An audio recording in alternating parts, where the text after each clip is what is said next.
If you know anything about us, you'll know we can be critical of Horizon Hobby. So much so that we're one of the channels that they won't send free stuff to. It's for that reason that you should trust us when we say you'll want to pick up an ultra slow stick for your fleet.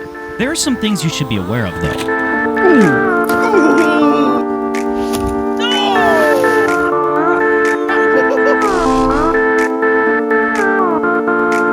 First things first, a review of the box. What a stunning box. The way it holds the styrofoam is such a beautiful juxtaposition to how many sea turtles will die as soon as we throw it in the trash instead of recycling. If you'd like a more in-depth review of the box, please check out Brian Phillips' 2-hour version, which can be found in the description below. Onto the airframe. It's a stick. A $200 one to be exact, which is a price point that'll be hard to justify to your wife. However, we found a neat little workaround. The stick comes with an AR630, AS3X, and safe receiver, which we really don't like, and more on that later. There's a lot of Kool-Aid drinkers that are always jumping at the bit to get an AS3X receiver, so you can just toss yours on eBay and throw in a regular receiver to save about $20 all said and done. Now it's only $180 for a stick. Yeah! Let's get to what we absolutely love about this plane, its versatility and the overall flying experience. The stick platform has been around for ages, taking inspiration from modern minimalism, and every iteration expands upon this idea. It loves to cruise along at just above a walking pace, carve tight turns without a bite, and fly in small areas. Give it some throttle though, and it can fly outside that realm as well thanks to the full span ailerons and flat bottom airfoil. Okay, bud! She has plenty of control authority on all surfaces for a fun time. Just check out these rollers we had it doing at our local park.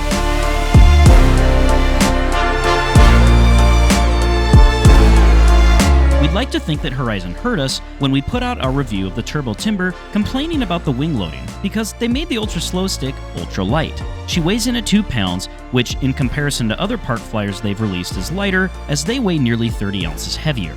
She has a wing cube loading of 5, which in comparison to the Turbo Timber Evos of 7.8, she's a feather. Thanks to RC CAD to VR for this handy graphic for the nerds out there interested in this number. The reality is, you can tell how light it is by the way it flies.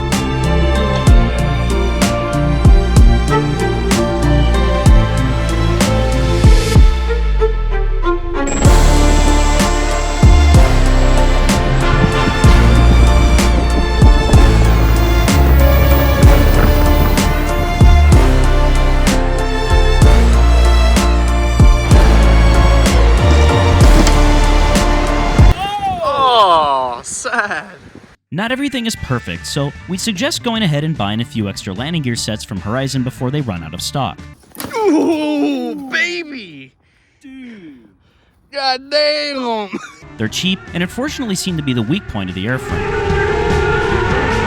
Thankfully, they're easy to replace though. Oh, and we're not alone here. We know 3 other people who've broken their gear regularly as well, even on landings that didn't look all that abusive. No! That wasn't even that hard. Yeah. No, what a bummer. Is that the new gear though? No, it's the new one. Oh, shit. It's splinted. Look at that. Well, Horizon. Because I have a spare one just for you in the house. To be glass half full after your gear snaps like a pencil, you could always just fly it with the one wheel. Ooh. Oh, bro. Another disappointment was the AR630 receiver we'd previously mentioned. It prevents you from getting full throw out of the box unless you do some programming behind the scenes, and we don't think the AS3X that's forced upon you is needed on this airplane. We really wish there was a plug-and-play version. The assembly was a breeze though, and this was by far the quickest E-flite plane to assemble that we've ever had. All parts slid together, locked in, screwed in, and there was no glue required. It definitely would make for a great second airplane, or even an impromptu bush plane if you tossed the stock Baby Boy tires into the garbage and slammed the proper sized Fun Cub tires on her like we did. Speaking of, let's look at our setup. For a battery, we used a Liperior 1300 mAh 3S pack, which we highly recommend for their price and quality. We used our usual UMA grip to secure the pack to the plane. We changed the AR630's firmware version so that we could remove AS3X and safe easily and get the most travel out of the servos both digitally and mechanically. As far as expo, we went with 45% on the ailerons and 30% on everything else. Feel free to shame us in the comments below. Back in the air, we like this thing as someone's second airplane because of how well she performed during flight testing. Level stalls of any kind led to 0 wing drop or bite whatsoever. This is extremely rare in RC, as many folks know. As an added bonus, accelerated stalls weren't possible with the stock center of gravity. She just aggressively climbs without exceeding the critical angle of attack when you jam the elevator abruptly to full up. Paid for by the Nose Heavy Brigade. Adverse yaw was present as expected with the large aileron throws we went with, so be sure to add an aileron rudder mix if you left your balls at home, or use the left stick as God intended. Light airframes and wind are usually recipe for keyboard warriors leaving negative reviews, but we found the lack of fuselage made the plane a lot less prone to weather vaning. In layman's terms, it handled wind nice. Now, let's look at what it can't do due to its lack of girth. It won't do a knife edge. Will it knife edge? No! Period, because there's no fuselage to generate any side force. Flat turns and forward slips are somewhat doable, but on a much smaller scale. Overall, we didn't find this took the fun out of the airframe though, because you can still do outside-the-box flying with it, such as hovering and torque rolls, and some minor 3D. The tricky part with this bird and hovering is to get her up into the hover itself. Once she's there, it's no sweat, so long as you don't let the nose yaw too far left or right and run out of rudder to correct it. What about high alpha? Once you find the sweet spot angle of attack-wise, it's pretty locked, especially with a nice headwind. Inverted high alpha was not possible with the stock CG even with max elevator deflection. Precision flying was a blast though. God!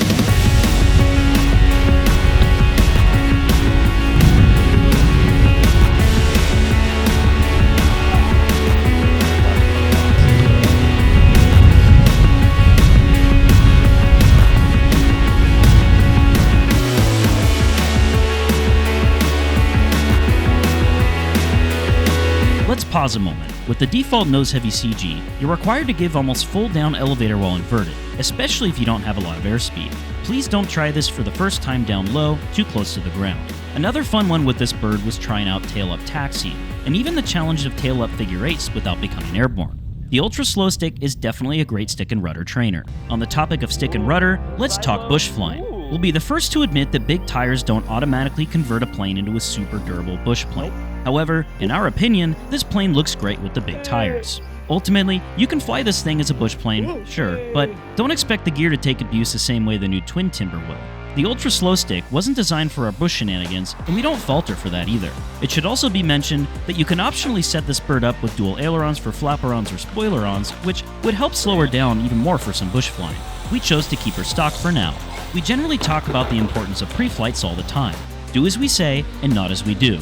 Be sure to do a pre-flight on this plane every time you go out to fly. One wing and horizontal stab thumb screw slowly backed out over time and we eventually lost one. This led to our horizontal stab's departure from the airframe, thankfully on the ground though, instead of the air. This was entirely user error though, as we didn't install the included rubber washers that the plane came with to prevent these screws from backing out of their metal-on-metal threads. It should be noted though, that the manual never once mentions these washers, so was it user error? You decide.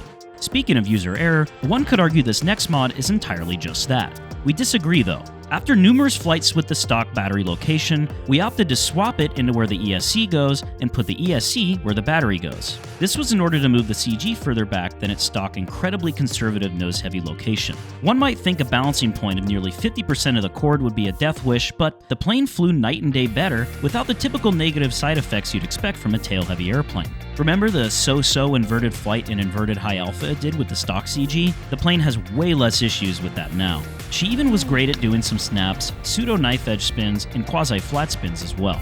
Take this mod or leave it, but we chose to keep it and found the plane much more exciting and agile with this CG. Tail heavy is in our name, so maybe trust us? If you're nervous about giving this a shot, add maybe 10 to 20% more expo on the elevator to relieve some of those nerves. Around this time, you'll probably notice your timer barking at you to land, or your involuntarily set up smart ESC low voltage telemetry alert will go off vibrating your transmitter out of your hands when, in reality, the battery is still well over 50%.